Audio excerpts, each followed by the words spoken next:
तो मैं अर्जुन परिहार आप सभी का स्वागत करता हूँ यूट्यूब के इस प्लेटफॉर्म परिहार पाठशाला पर। जैसा कि आप जानते हैं कि अभी एक नोटिस निकला है जेकेएसएसबी के द्वारा, जिसमें ये कहा गया है कि जिसमें ये कहा गया है कि जो आपका नायब तहसीलदार का पेपर है, ये फर्दर नोटिस के लिए इसको डेफर किया गया है। अब देखो, इसमें कुछ चीज़ें समझने की ज़रूरत है कि ऐसा क्यों किया गया और इसके क्या क्या मतलब हैं, उसको थोड़ा-सा समझते हैं। इसमें इन्होंने बेसिकली, मैं आपको बता दूँ कि ऑर्डर में हुआ क्या था, बैकग्राउंड आपको पता ही होगा कि उर्दू का इश्यू बना हुआ था और फिर उर्दू के लिए ये जो है वो कुछ लोग कैट में चले गए। फिर उनका एक ऑर्डर आया था जिसमें उन्होंने बोला था कि भाई, ऐसा कोई ज़रूरी नहीं है कि आप उर्दू को ही कंपलसरी रखेंगे, क्योंकि सिंस 2020 में जो भी अमेंडमेंट्स हुई थी, उस अमेंडमेंट के हिसाब से आपको जो भी 5 हमारी लैंग्वेजेस हैं उनमें से की कोई भी एक लैंग्वेज आनी चाहिए और उनको आपको सभी बच्चों को अलो करना चाहिए नोटिफिकेशन के लिए। अब ये नोटिस क्यों आया है दोस्तों, इसको समझने की ज़रूरत है। देखो, लास्ट डेट क्या थी, सबसे पहले आपको समझना है कि लास्ट डेट जो थी that was 15th of July. 15th of July थी एग्जाम भरने की, मतलब एप्लीकेशन भरने की लास्ट डेट 15 जुलाई को। अगर इनको नए बच्चों को अलो करना था तो उसके लिए इनको इसको डेट को एक्सटेंड करना था। क्या करना था दोस्तों? डेट को एक्सटेंड। अब डेट को एक्सटेंड करने के लिए सबसे पहले, अब कुछ बच्चे सोचेंगे कि डेट ही एक्सटेंड कर लेते, डेट क्यों नहीं एक्सटेंड की इन्होंने, ये डेफर करने की क्या जरूरत थी? उसका रीजन दोस्तों क्या होता है, अब इन्होंने नोटिफिकेशन निकाली थी। अब नोटिफिकेशन निकाली थी दोस्तों, नोटिफिकेशन में इन्होंने बात की थी कि भाई उर्दू जो है वो कंपलसरी है। जब मैं बात कर रहा हूं कि जब एनटी की पोस्टर निकली थी, जब नोटिफिकेशन निकली थी, ठीक है, उस टाइम पे उन्होंने क्या कहा था कि उर्दू कंपलसरी है। ठीक है, अगर ये सीधा अभी क्या कर देंगे कि सीधा बोल देंगे कि डेट एक्सटेंड हो गई है और एक्सटेंड होके बाद में उर्दू को हटा देंगे, तो ऐसा नहीं होता दोस्तों।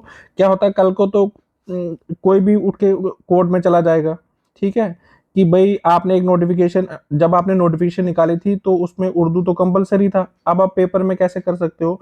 तो दोस्तों क्या प्रोसेस होता है कि सबसे पहले इसको तो आप इसको विड्रॉ करना पड़ेगा। क्या करना पड़ेगा? विड्रॉ करना पड़ेगा, या एक अलग से जब आप किसी ऑफिस ऑर्डर में अमेंडमेंट करते हो तो उसके लिए क्या आता है? कोरिजेंडम आता है। तो इनको एक कोरिजेंडम लाना पड़ेगा जिसमें ये मेंशन करना पड़ेगा कि हमने जो पहले नोटिफिकेशन निकाली थी उस नोटिफिकेशन में जो उर्दू कंपलसरी था वो अब कंपलसरी नहीं है। जो भी हमारी जो भी 4-5 लैंग्वेजेस मेंशन है हमारे इस नए अमेंडमेंट में आफ्टर 2020, उसमें से कोई भी लैंग्वेज अगर आपको आती है तो आप ये पेपर में बैठ सकते हो। उसके बाद नई से एप्लीकेशन फॉर्म निकलेंगे दोबारा और बाकी बच्चे भी भर पाएंगे जिन्होंने पहले फॉर्म नहीं भरा था। अब देखिए दोस्तों, ये सब प्रोसेस तो चलता रहेगा, लेकिन अब क्या करना चाहिए? ऐसे में हमें क्या करना चाहिए? डरने की कोई बात नहीं है। नोटिफिकेशन जो है वो फुली विड्रॉ नहीं होगी दोस्तों, ऐसा कुछ नहीं होने वाला। फुली विड्रॉ नहीं होगी दोस्तों, आपको घबराने की जरूरत नहीं है। अब देखिए दोस्तों, अब इसके बाद क्या करना चाहिए? अब व्हाट टू डू नेक्स्ट, अब क्या करना चाहिए हमें ऐसी सिचुएशन में, हमें क्या करना चाहिए वो उसकी बात कर लेते हैं दोस्तों।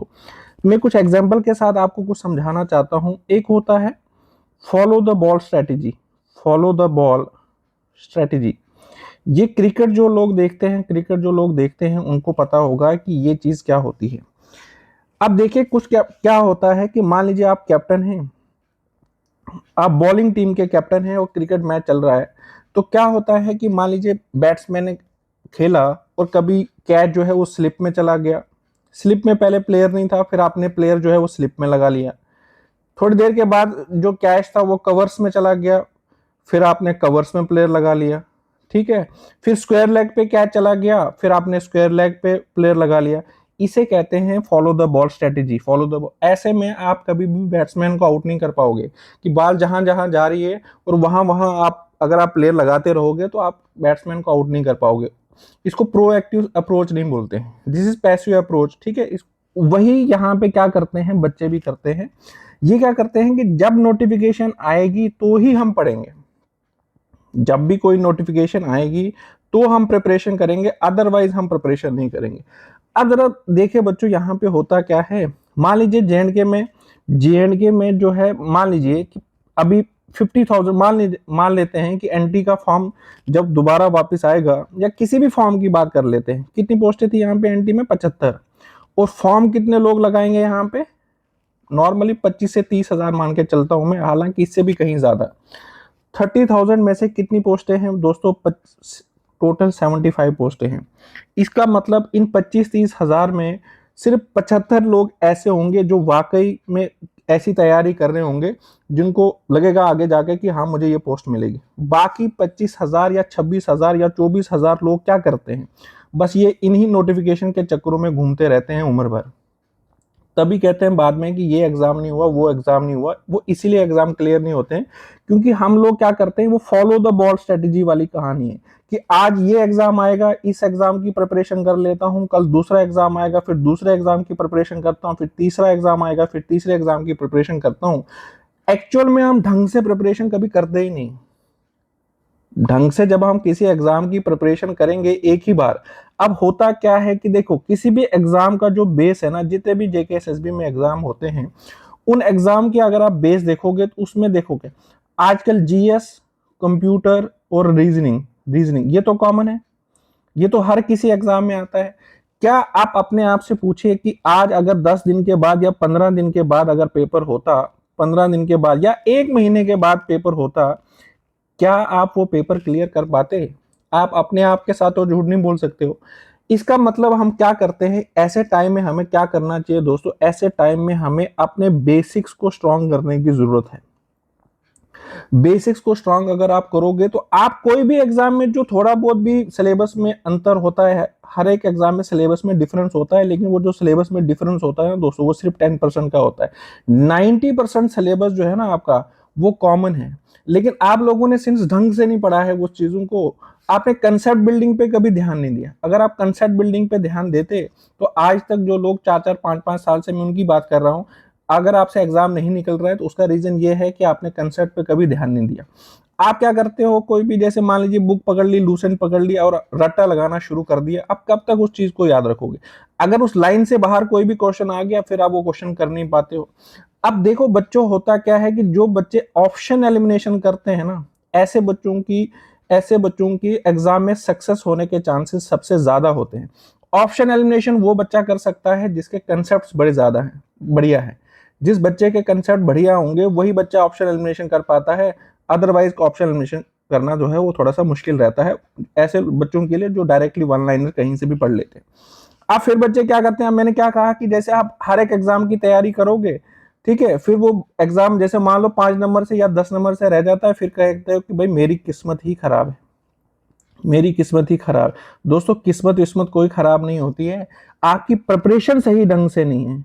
जब आप प्रिपरेशन किसी सही ढंग से नहीं करोगे तो ऐसा ही होगा। मैं ऐसा नहीं बोल रहा हूं आपको, देखो अब ज्यादा से ज्यादा ये एक ऐसा नहीं है, मान लेते हैं 2 मिनट के लिए कि ये नोटिफिकेशन रद्द हो जाती है, ठीक है, क्या क्या दोबारा कोई फॉर्म आएगा ही नहीं? क्या हम बाकी एग्जाम्स के लिए तैयार हैं? ऐसा है क्या दोस्तों? बिल्कुल नहीं है। मुझे लगता है कि मेजॉरिटी जनता इसलिए रह जाती है पेपर में क्योंकि वो एग्जाम के लिए प्रिपेयर नहीं होती है, ठीक है।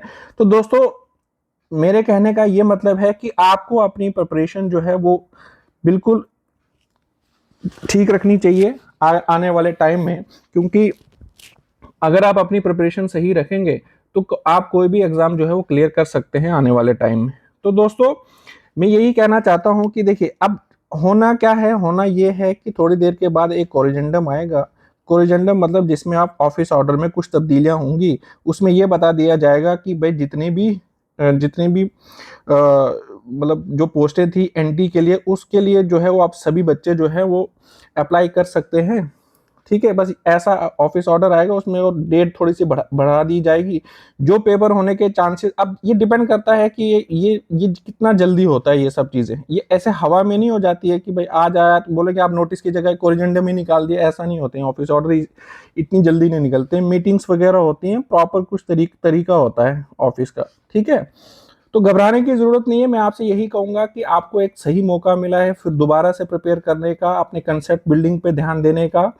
तो कृपया इस टाइम का सही उपयोग कीजिए और अपने कंसेप्ट बिल्डिंग पे ध्यान दीजिए। Thank you so much, see you in some other class. Thank you.